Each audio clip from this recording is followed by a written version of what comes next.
locking stuff works. Remember, this is for isolation, that one of the approaches to dealing with concurrency control, which helps give you the isolation so that transactions don't step on each other, is by using what's called pessimistic concurrency control.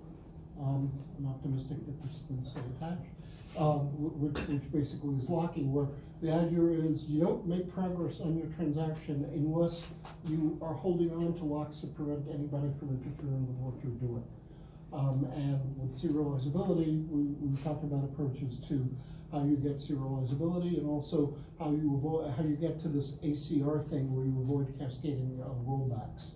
And again, you get serializability by doing two-phase locking, and you avoid cascading rollbacks by doing strict two-phase locking.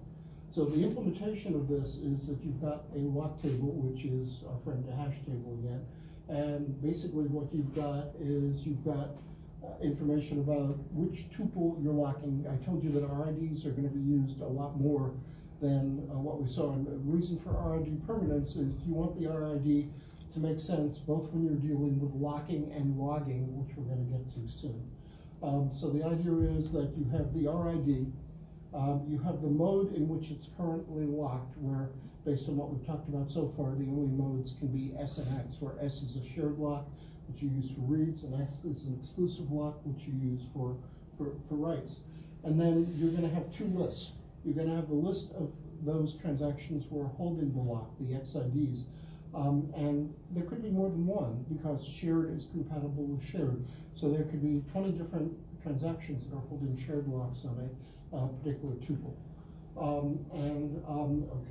But there can only be one X. You can't have two X's, you can't have an X and an S.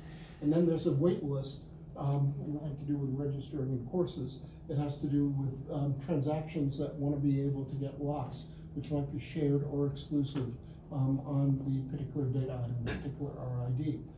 And when you have a transaction that's finished doing what it's doing and either rolled back or committed, because you want to wait until the commit actually happened before you release the lock. So it's not when you commit, it's after the commit has actually happened. And we'll talk about what that means when we get to logs and recovery. But when you have the release, well, you update the list of the transactions holding locks because this transaction is no longer holding it. You may be able to grant a request to the guy who's at the head of the wait queue. For example, if you have something where one guy was holding an X lock and he released the lock, then the next guy in the wait queue, which might be an S or an X, will be able to get their lock granted. And there may be multiple things on the wait queue that can get their request granted. If somebody had an X lock and released, there could be 8 things at the head of the wait queue, and they'll all be able to get their S locks because S is compatible with S. So you repeat until the head of the wait queue can't be run, and as we said, S and X are not compatible, so you won't be able to let the next X guy be able to go forward. Getting a lock request, you have to do basically a tested set or a compare and swap or whatever it is, however you do it. You need to make sure that this is an integration. You don't say, oh, the lock isn't held. Well, I'm gonna grab the lock. In the meantime, somebody else might be testing whether the lock was held and they grab it before you. No, that has to be done as an intended operation. And operating systems are good at those kinds of latches, hardware helps support it to be able to do that operation. So again, you want to make sure testing that that you can grab the lock. That has to be something that's atomic. It's see that it's nobody has it, get put on. There is something called the lock upgrade. So if there is a transaction that has an S lock and it wants an X lock, it gets to jump the queue a little bit. Well, what do I mean by that? There might be 5 transactions who have S's, and then one of those transactions also wants an X lock. It not only wanted to read the data, it wants to update the data. But it can't grab the X lock as long as there are other people who have S's around. And so you're going to favor the people who want to have the X lock, even if they're later in the queue, they get to jump the queue a little bit. You can't give them the X lock if somebody else holds the S lock. But as soon as this guy is the only guy who has an S lock, if he wants an X lock, he can get granted that X lock ahead of other people who requested the X lock who may be in the queue. So again, when somebody wants a lock upgrade, you do want to play with the queue and favor giving that guy the upgrade over other people who are in the queue. Now, there's a notion, I've talked about this in detail with one of the people in the class who I think may not be here, but it's worth talking about. What is a hotspot? Let us suppose, and this would be a really dumb thing to do, and we'll talk about why. Let's suppose you were keeping track of the total amount of money in your bank. And in every transaction, the first thing you do is you say, okay, I'm going to upgrade the total amount of money in the bank. Every single transaction is going to update the total amount of money in the bank. Everybody's going to grab an X lock on that total amount of money in the bank, and the other transactions won't be able to make progress. What if what you did, I'll tell you a couple of different things you could do. What if what you did was you grabbed the lock on the total amount of money in the bank as the last thing you did in the transaction? You do a whole mess of other work, and then at the end you say, I'm going to upgrade the total amount of money in the bank. Then you won't be blocking other people with your exclusive lock nearly as much. You won't be putting the lock as well. So things that are high points of contention are things that you might want to have the way the transaction is written, so that they're the last things that you deal with inside the transaction. So you actually do need to be aware of stuff like this when you're running the transactions. I'll tell you about two other techniques you can use. One is, why the heck are you keeping track of all the money in the bank? That's a dumb thing to do. Maybe you keep track of all the money in the branch, and if you care about all the money in the bank, you add up all the monies in the branches. Or better yet, you keep track of all the money at each teller station. Because you're not going to have more than one guy working with the teller at any given time in general. So the teller, it's not going to end up getting blocked waiting for a teller lock. And if you need the money in the branch or you need the money in the bank, you end up adding things up. I will briefly mention one other technique to you, which we're not going to go into in detail, and it's referred to as commutative locking. Suppose that in your transaction, instead of grabbing an exclusive lock, you indicate, I want to increase this by 20, or I want to decrease it by 5, or whatever it is that you want to be able to do. Guess what? Increment and decrement operations are commutative. If we have one transaction that adds 20 and have another transaction that subtracts 10, you just keep track. This transaction, if it commits, it's going to add 20. This transaction is going to subtract 10. And whatever transaction commits, when it commits, it does what it needs to do as part of its commitment. So instead of having the usual kind of lock on it, you indicate there's an operation I need to do when I commit, and any order in which these things operate ends up working. Now, plus and times don't commute with each other, as we've seen. And also, if you have a requirement that the bank balance doesn't go below 0, some banks seem to have this peculiar notion that you're not supposed to have a negative amount of money in your account, unless you have, some kind of deposit protection, overdraft protection. But basically, if you can do that plus 20, minus 10 things, I'll give you another example of where things are commutative. If you're keeping track of a list of people, and the only operation you have is append on the list. Append is commutative as long as you don't care about the order of the list. Append is commutative with other appends. So you keep track of a thing where you don't lock the list, but you keep track that if this transaction wants to commit, then I'll append this person on the list. And the different appends are commutative with each other. Whichever ones succeed, succeed, and the ones that don't succeed, don't succeed. Questions about that? So there are a number of different ways you can deal with hotspots.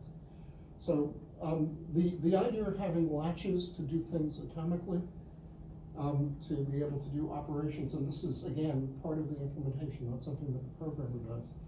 There are some modern database systems, particularly with multi-core, where you have versions of the code that are latch-free. I'm not going to go through the details of them. If somebody wants pointers to papers, there's some very interesting papers doing that, where the idea is to minimize latches, or better yet, be latch-free.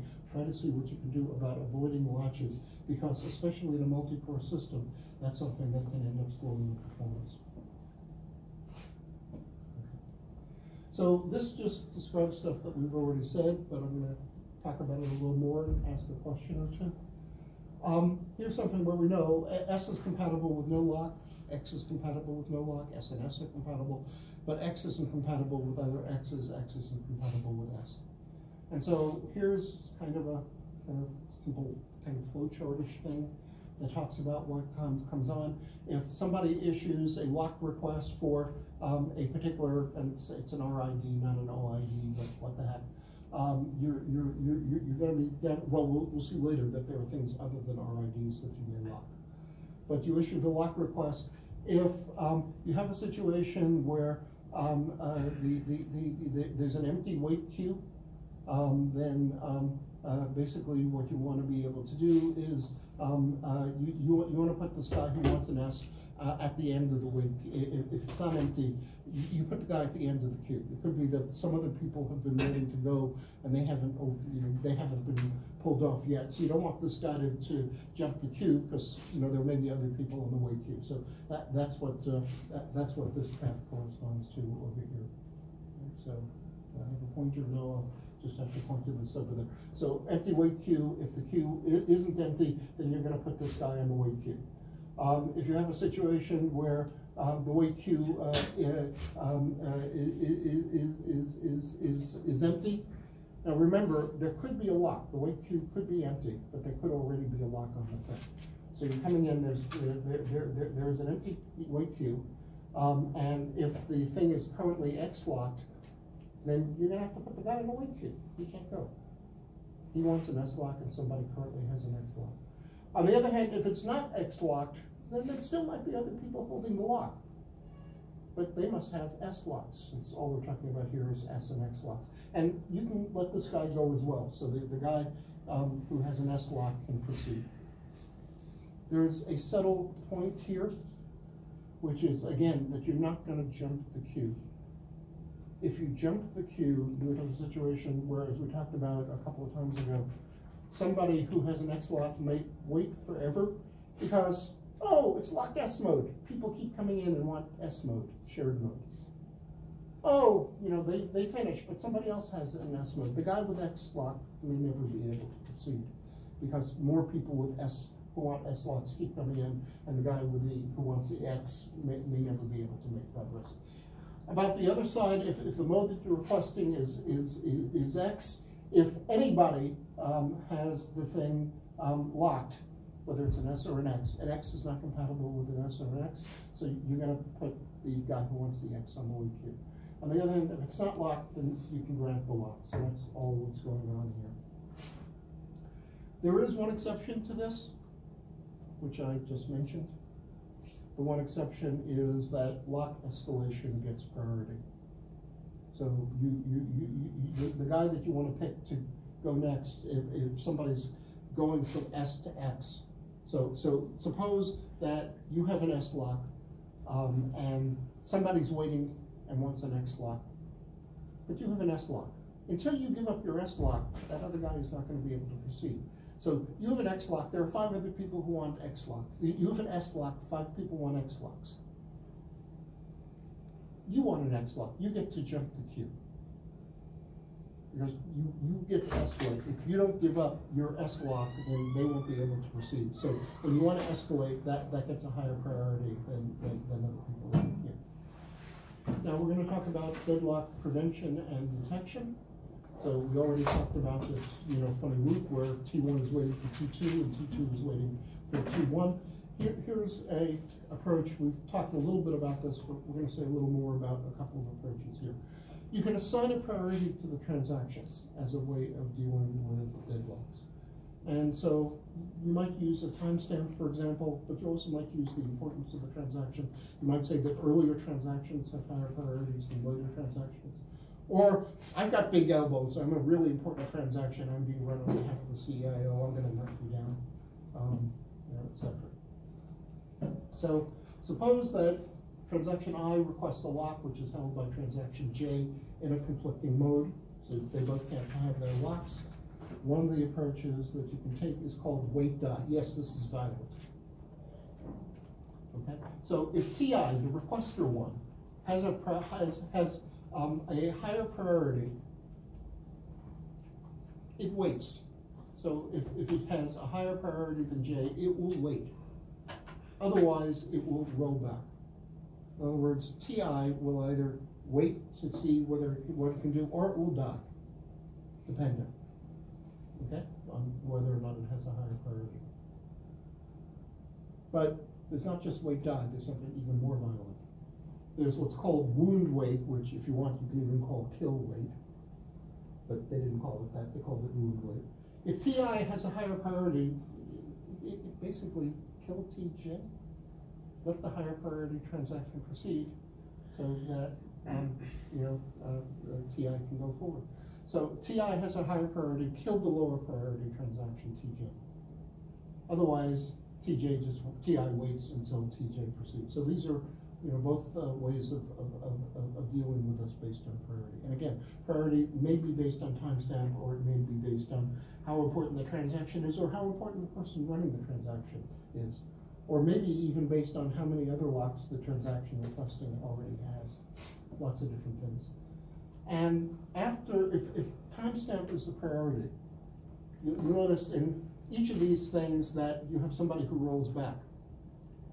So let's assume priority is just based on timestamp. After you roll back, you're going to restart, maybe after a delay. But you're going to have your original timestamp, which again, if timestamp is a priority, means you're going to go forward with your original priority. Why are you going to go with your original priority? Well, because you got killed, you still have the priority you had when you got started. If timestamp's the priority, so you have an ability to maybe be able to do a better job of finishing next time you run through. And both of these approaches will guarantee deadlock-free behavior. And there are trade-offs between them, right? Based on whether or not with wound wait, then the high priority transaction gets to go, but it kills off other folks who might have been doing a whole lot of work. With wait die, the high priority transaction gets delayed. So it'll take a little bit to complete, but it doesn't kill anybody. Question? Just for clarification, this timestamp only matters if it is a part of the priority, so if it's not part of the priority, we don't care. Timestamp on this slide is being used to describe the priority. Okay. In practice, you use things more complicated than timestamp. But basically, if you're going to change that, restart with the original priority. You don't want to lower the priority if it starts later. You might have a higher priority, but you don't restart with a lower priority is the point. So on the slide in discussion in the book, it treats it as if timestamp is the only priority. In practice, there are the things that contribute to priority. Then there's deadlock detection. The observation is deadlocks don't happen that often. They do happen. They don't happen that often. They usually don't involve 17 transactions, usually 2 or 3. Again, if you choose to detect rather than prevent, then what you can do is you can maintain a waits for graph with a node for each transaction and put an arc between 2 transactions if one of them is waiting for something held by the other. That would be the arc, and if there's a cycle in the graph, then you've got a deadlock.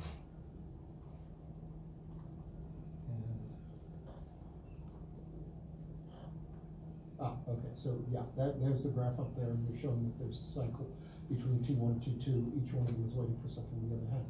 And you can periodically check the graphs for cycles. Don't do it every time. But you can periodically see, do I have a graph that has cycles, and roll back some transaction to break the cycle. That is something that you can do. It's also something which is almost never done, because checking, I mean, you have a lot of transactions that are running at the same time. Checking to see whether there's a cycle, there are good algorithms for it, it's just not worth it. The simpler hack is that if you end up not using the priority related thing we had on the other side, which prevents deadlocks, what you can do is just say, if you're waiting past a given amount of time, then you'll go ahead and you'll roll back the transaction. And in situations where the transaction should always take 300 milliseconds, if you have a transaction that takes 700 milliseconds, then it's probably cognitive like you will kill it, which may allow the deadlock to get broken. Prevention versus detection. Prevention might roll back too many transactions. Remember, you can prevent it using that wound wait or the wait die procedures. So that may roll back too many different things. Detection could allow deadlocks to tie up resources for a while. So you could say, well, I'm going to detect a lot more often so that I won't tie up resources as often. I'll see what I can do about detecting more frequently, but then that's extra resource, time-consuming, complicated. The usual answer in practice has been that detection is the winner because deadlocks are pretty rare. Doing the prevention kills off too many things. And basically, if you get a lot of deadlocks, then maybe the way the transactions are written isn't all that great. We've already talked about one example where, you know, if you put in your lock on the entire bank at the beginning of the transaction, that'll create a hotspot. But, you know, there are other things that can be done to break things up into pieces that may, you know, reduce things waiting for other things. So this is one of the cases in which implementation techniques may affect good ways of actually writing the applications. There are principles here. This is unusual. Normally we say, you write your transactions however you want, everything's cool. Yeah, but if you're going for isolation, where you really want to make sure you get serializability, maybe you should write and break things up so you don't have as many deadlocks. Or maybe you should have a lower isolation level so that you won't have as many deadlocks because of the lower isolation level. And as I've told you, I can't justify it fully, but the default isolation level in Postgres, many other systems, is read committed. You only want to read committed data, no dirty data. But you don't get serializability. You don't even necessarily get repeatable read. And again, I wish I could justify it. It really is a combination of things tend not to go wrong, or throughput and response time and scalability are more important to people than consistency. And you're going to tell me, huh? And we can have a long conversation separately about microservices and how those work. Because again, the idea is it's cheaper to allow problems to happen and deal with them if people bother noticing in certain types of applications. People tend to be more careful about financial applications in which it really is critical to make everything totally work. You don't want to lose $1 billion transaction, but you know, if you have two things in your shopping cart when you only wanted one and the delete of one of the things didn't go through, it's not going to matter that much. There's a whole lot that goes on. We're talking about why consistency is incredibly and critically important, not compared to some of these other factors like latency and throughput and scale. And again, I can't fully justify it. I've tried. I'm still thinking about it. It's just true. So I'm admitting that I haven't fully worked it out. I've been reading a lot of papers on principles of microservices and all the things that are involved in them. Point is, you want to be able to have great DevOps and delivery of things and things where your programs will always work and they will scale and they don't make mistakes enough of the time to matter. And the mistakes, when they do happen, aren't costly enough. So I hate to be unprincipled, but the principle is make things work and make it economic as opposed to keep everything working beautifully for a company that goes out of business. Okay. There are many things where I admit I don't have it fully down. And again, you follow the principle all the way through.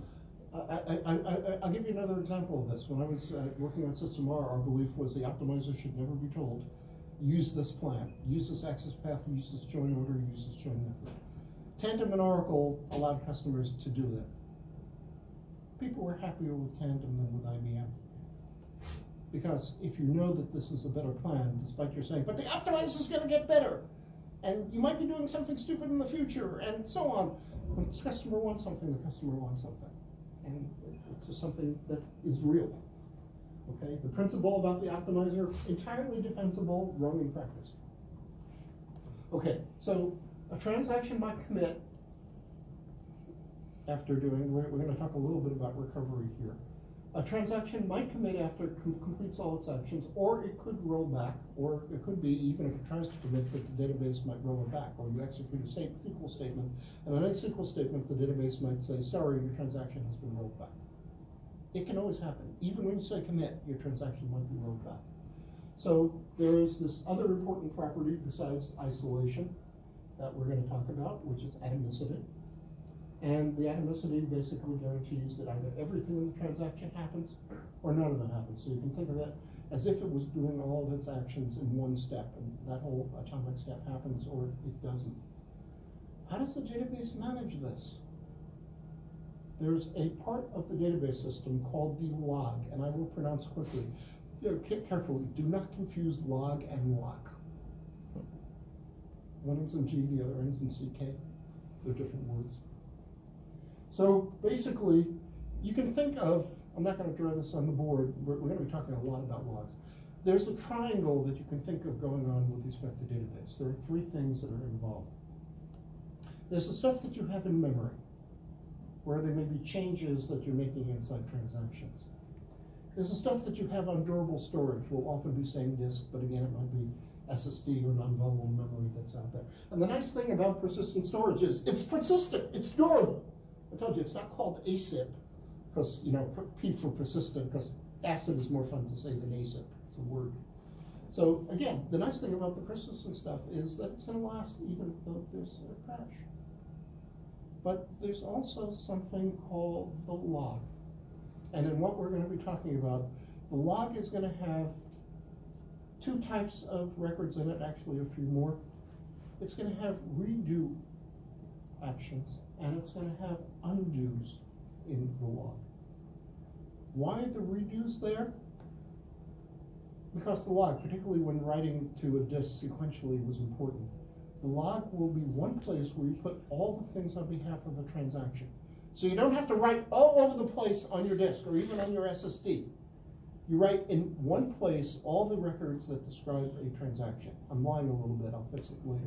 But you put in one place all the things on behalf of the transaction. You have to do one write, where you have all the things describing a transaction. Later on, I'll tell you why you only have to do 1/5 of a write, believe it or not, or less. But you only have to do one write to describe everything that went on in the transaction.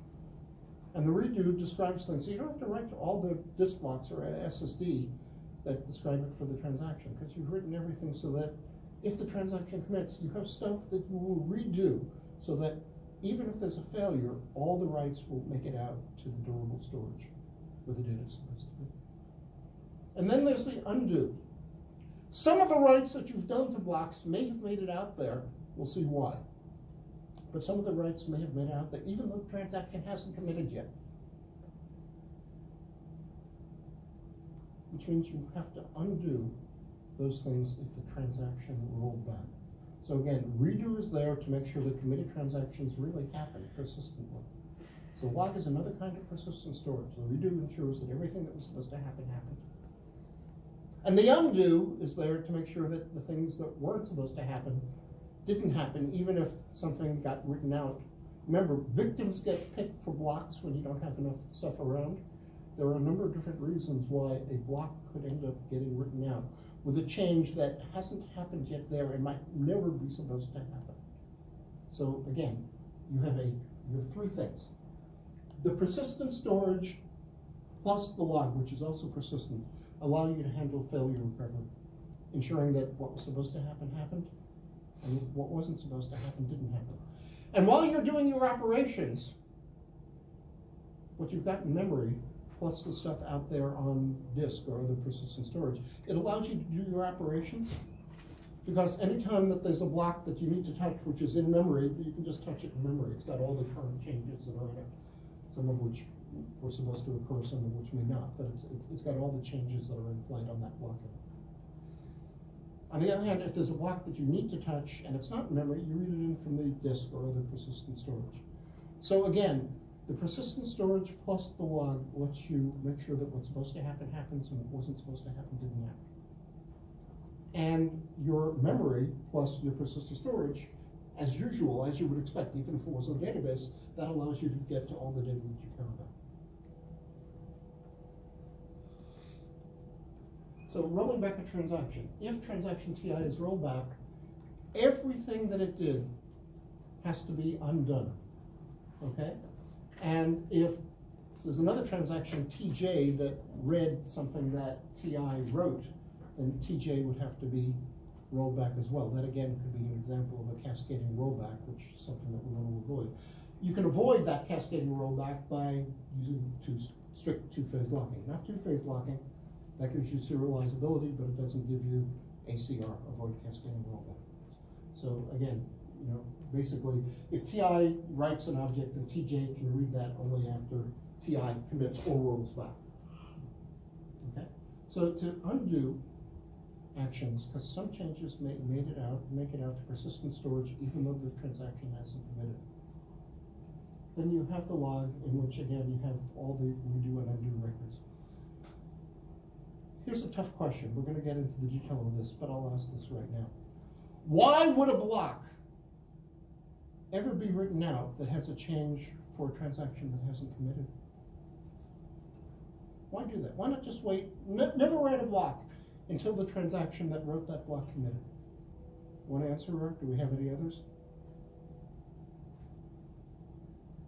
Two answers? Let's see, three answers, good. Do I have four? Do I have four? Go on. Four, terrific.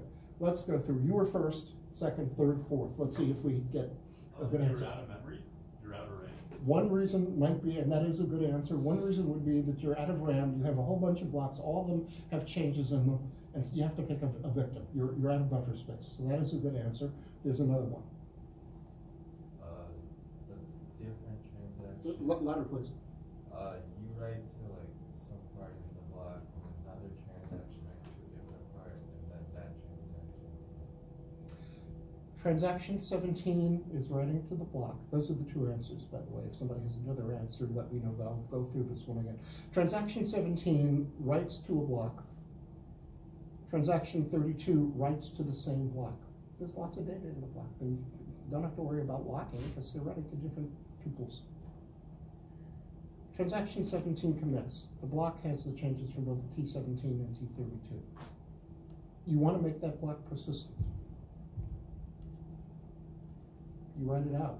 It's got T17's changes, all well and good, but it's got T32's things, and T32 has not committed, might never commit. So one reason is that you might have to pick a victim, but you don't have memory. Another reason is you want to be able to write out the block that committed, and we'll talk about when and why you might want to do that later. And the trouble is, it's also got changes in that same block, and we have transactions that have not committed and might never commit.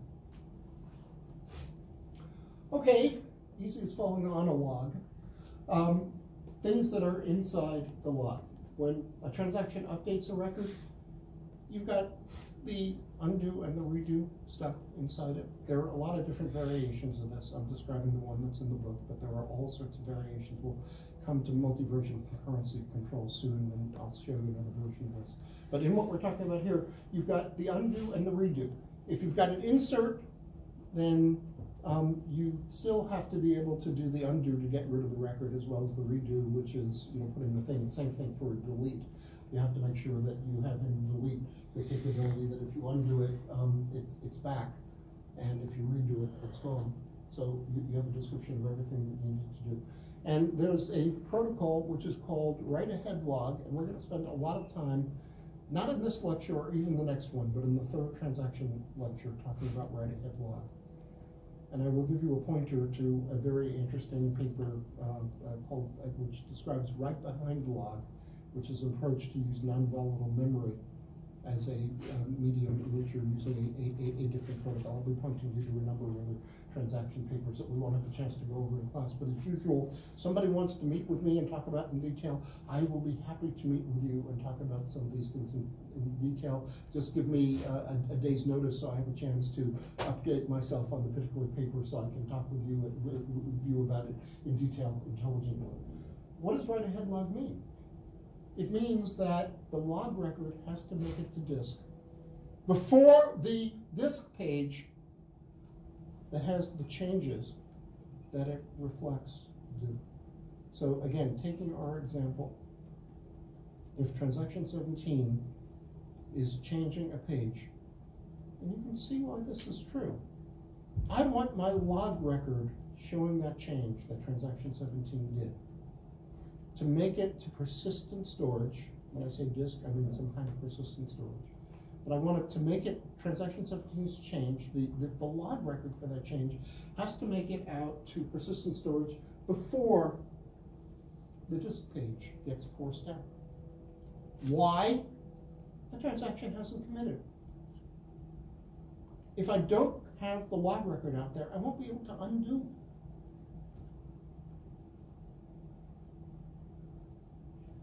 There's also a requirement if the transaction commits that I want to be able to redo, so having the log record out there is useful for that as well. Okay, but we'll talk about the ordering of things, which is really kind of interesting here. So again, write-ahead log says the log gets written ahead of the disk page. Before I write out the disk page with changes on behalf, remember disk pages can have information on behalf of a whole bunch of different transactions. So the log record for any transaction that changed the page must be out there before I write that disk page. It sounds complicated, it turns out to be easier than you might think when we get to the protocol that ensures this write-ahead log properly. And so basically, when a transaction commits, you make sure that all of the pages associated, all of the log records associated with the transaction have made it out to disk before the commit record. There is a commit record that gets written to the log. Again, we're going to go through that in detail later. This is just the overview. If a transaction commits, all of its log records must be out there on disk before the commit record. Because otherwise, how do you guarantee that it commits? If you have a rollback, then again, all of the records, all the log records corresponding to its changes must be there before you write the rollback record. Now, I've mentioned the term idempotence to you before, and I'm expecting people to be challenging me about something where the answer will be the one word idempotence. So we're playing Jeopardy here. The answer is idempotence. What's the question? Suppose that I force a record that has a undo record, let's say, inside it, and the disk page wasn't forced yet. Undo has to be something where if there's nothing to undo, it has no effect. Redo has to be something where if you do it twice, it has the same effect as doing it once. If I'm writing a record, and I write the record, and the record is already there, hoo-ha. Yeah, I might be clever about the efficiency of it, and in fact I will be. But doing the same thing twice, if I'm writing a record, is the same as doing it once. And I have to make sure that my undo, again, if I undo something that was already undone or never happened, it doesn't cause an error, it ends up being okay. So the log is kept on stable storage and is often duplexed, and these days you might have 3 copies or whatever, even sometimes at different sites that describe the log. The whole point is, this is now about durability. So what we're doing here assures not only atomicity, but also durability. Atomicity, the all or nothing property, every step in the transaction happened or none of them happened. Durability, even if there are crashes, things are still okay. The reason is that I'll be able to use my log with multiple copies of the log around to be able to get things to work together. So stable storage, often duplexed or even more. Moreover, the log records that I have are something where I will have backward links in the log. The log you can think of as an infinite sequential file. You keep appending to it. The log doesn't get updated. The log gets appended to as more records get written to the log. Okay? So the log gets appended to as things happen. And the log records on behalf of a transaction are linked together running backwards. Every time I write a record for a transaction, I have a reference to the previous record in the log on behalf of the transaction. Why do I do that? Suppose the transaction has to be undone. I don't have to read through the whole log.